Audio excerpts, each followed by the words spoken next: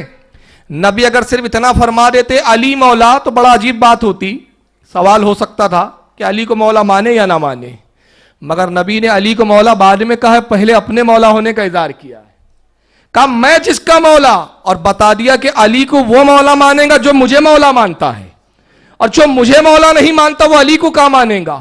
تو بات سمجھ میں آ گئی، ہم نے علی کو بھی مولا مانا، رسول کو بھی مولا مانا، تو بات یہ ہوئی کہ اہل سنت و جماعت اپنے نبی سے بھی محبت کرتے علی سے، اور جنہوں نے علی کو مولا نہ مانا، ارے جنہوں نے نبی کو نہ مانا وہ علی کو کیا مانیں گے؟ تو پتہ چلا نہ یہ علی کے ہیں نہ نبی کے ہے، کسی کے نہیں ہیں۔ تو نبی نے یہ مقام بلند کیا علی کا، کہیں فرمایا انا مدینۃ العلم و علی بابھا، میں علم کا شہر ہوں تو علی اس کا دروازہ ہے۔ یہ مقام بلند کیا، اور ایک جگہ تو یہاں تک فرما دیا کہ اگر میرے بعد نبوت ہوتی، اگر میرے بعد کوئی نبی ہوتا تو علی وہ تم ہوتے، لیکن لا نبی آبادی، میرے بعد کوئی نبی نہیں۔ فرمایا تمہارا علی میری بارگاہ میں وہی درجہ ہے جو حضرت ہارون کا حضرت موسیٰ کی بارگاہ میں تھا۔ بہت فضائل ہیں۔ امام احمد ابن حنبل نے تو یہاں تک فرما دیا کہ اگر کسی صحابی کی فضیلت میں سب سے زیادہ حدیثیں آئی ہے تو وہ حضرت علی رضی اللہ تعالیٰ عنہ ہے۔ اتنے فضائل آئے جو کسی صحابی کے بارے میں اتنی حدیثیں مروی نہیں جتنی حضرت علی کے بارے میں مروی ہے، بے شمار کہ اگر عمر گزر جائے مگر مقام علی کو ہم نہیں سمجھ سکتے، ولایت علی کو ہم نہیں جان سکتے۔ یہ اہل بیت کا خاندان ہے۔ اور پھر اس میں امام حسن کی بات کریں، امام حسین کی بات کریں تو یہ بھی درجہ فضیلت میں اہل بیت کے دوسرے افراد سے کئی زیادہ افضل اور مقام و مرتبے میں زیادہ نظر آتے ہیں. حسین کی فضیلت کے لیے ایک حدیث کافی ہے. امام حسین کی فضیلت کی یہ ایک حدیث ایک پلے میں رکھ دیں اور امام حسین کے جتنے فضائل ہو سکتے تمام فضائل ایک پلے میں, تو صرف یہ ایک حدیث فضیلت حسین پاک کے لیے کافی ہے کہ آقا نے کہا حسین و منی وانا من حسین, حسین مجھ سے ہے اور میں حسین سے ہوں. حسین ہے تو میں ہوں تو حسین ہے. گویا بتایا کہ حسین اور مجھ میں کوئی فرق نہیں ہے. مجھ سے محبت حسین سے محبت ہے, مجھ سے الفت حسین سے الفت ہے, اور حسین سے الفت کرنا گویا مجھ سے محبت کرنا ہے, حسین سے محبت کرنا مجھ سے محبت کرنا ہے. تو محبت اہل بیت واجب ہے, فرض ہے. صحابہ کرام نے عرض کیا ہے یا رسول اللہ کون ہے وہ لوگ جن سے ہم محبت کریں؟ آئیے میں حدیث پاک آپ کے سامنے پیش کروں. یہ مجمع الزوائد اگر آپ کو مانیٹر پہ دکھ رہی ہے یہ حدیث کی کتاب ہے. علامہ امام حیثمی اس حدیث کی کتاب کے مصنف اور لکھنے والے, جرح و تعدیل کے بہت بڑے امام, ایسے امام جن کو غیر مقلد اہل حدیث بھی مانتے ہیں, جن کو دیوبندی بھی مانتے ہیں. یہ آج کے امام نہیں ہے, کئی سو سال پہلے کے امام ہیں. امام حیثمی کی مجمع الزوائد کئی جلدوں میں ملتی ہے. جلد نمبر اس کی 9 ہے, صفحہ نمبر 190 ہے, اور اس کی حدیث نمبر ہے 14982. متن حدیث آپ کے سامنے وہ پورا کتاب کا دکھ رہا ہے, کتاب المناقب. وعن ابن عباس قال لما نزلت قل لا اسألكم علیہ اجرا الا المودۃ فی القربى. حضرت عبداللہ ابن عباس روایت کرتے, یہ بھی اہل بیت میں ہے, نبی کے چچا زاد بھائی ہے حضرت عبداللہ ابن عباس, حضور کے چچا عباس کے بیٹے ہیں.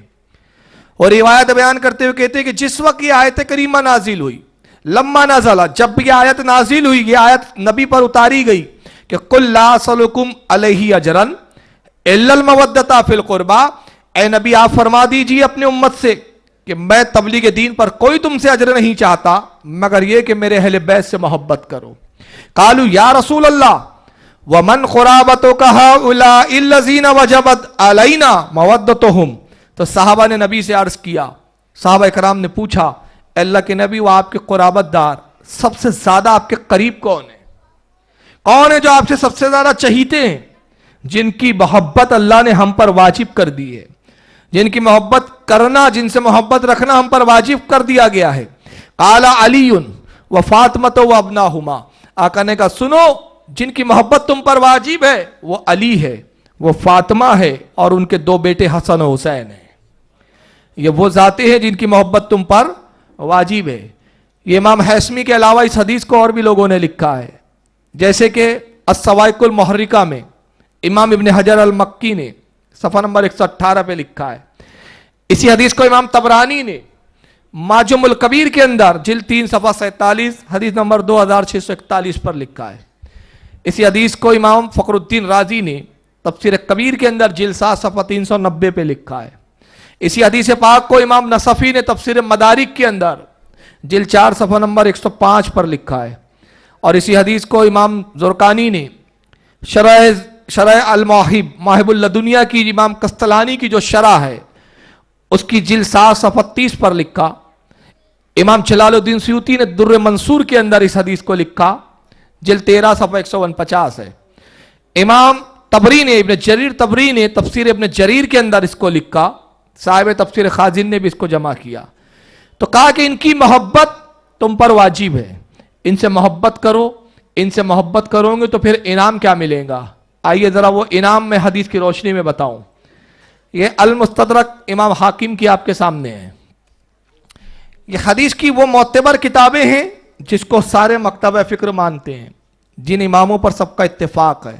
یہ سب اہل سنت و جماعت کے امام ہیں, سب ائمہ اہل سنت ہے. امام حاکم کی المستدرک علی الصحیحین, وہ حدیثیں جو صحیح تھی امام مسلم اور بخاری کی شرطوں پر, ان حدیثوں کو امام حاکم نے جمع کیا.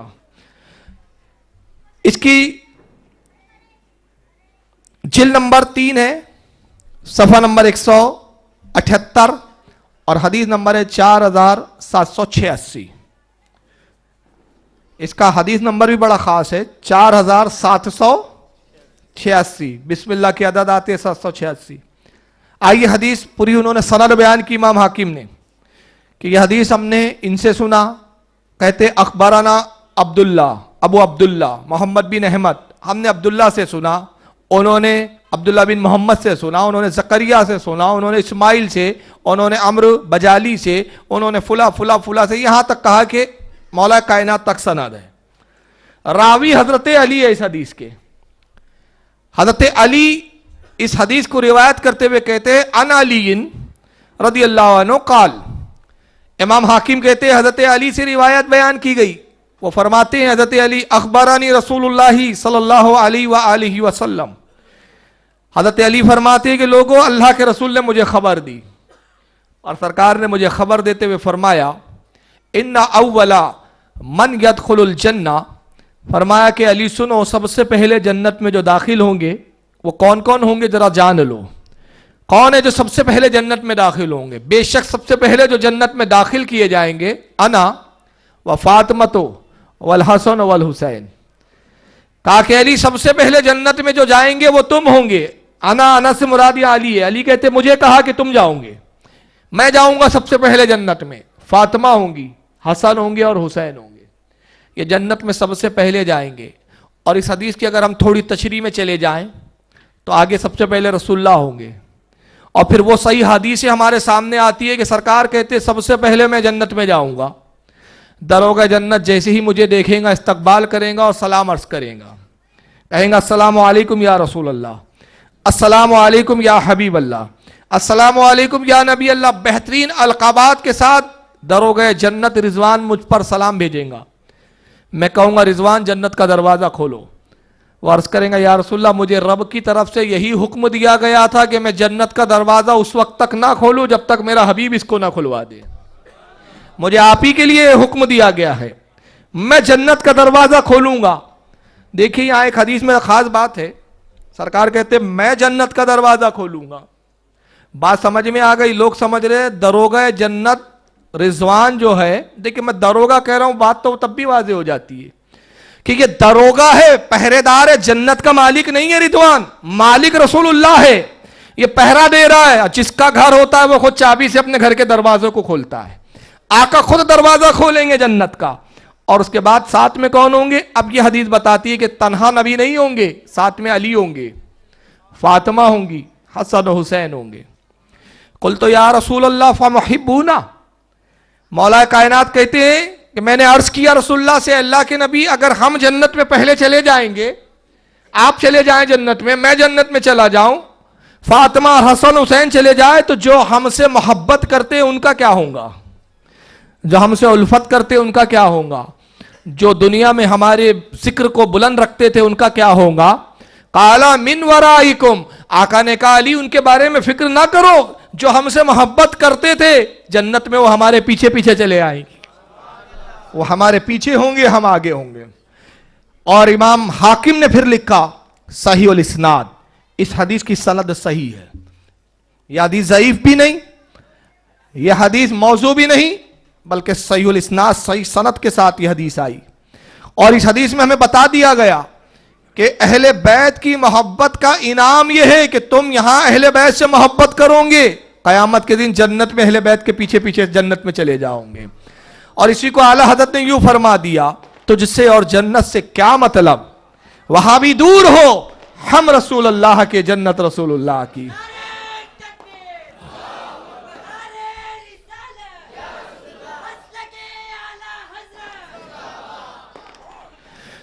تو یہ جنت رسول کی، اور ساتھ میں لے جانے والے اہل بیت محبت کرنے والے پیچھے ہوں گے۔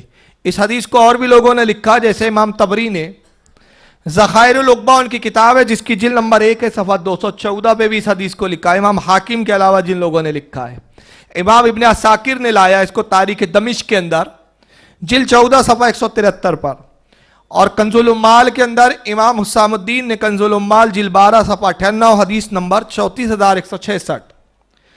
علامہ امام ابن حجر الحیتمی البکی الشافعی نے الصواعق المحرکہ صفحہ 448 پر اس حدیث کو لایا۔ ایک آخری حدیث، اس کے بعد ہم اصل موضوع کی طرف آئیں گے۔ یہ حدیث بڑی پیاری ہے، درود شریف پڑھیں تو میں آپ کو وہ حدیث پیش کر کے سناؤں۔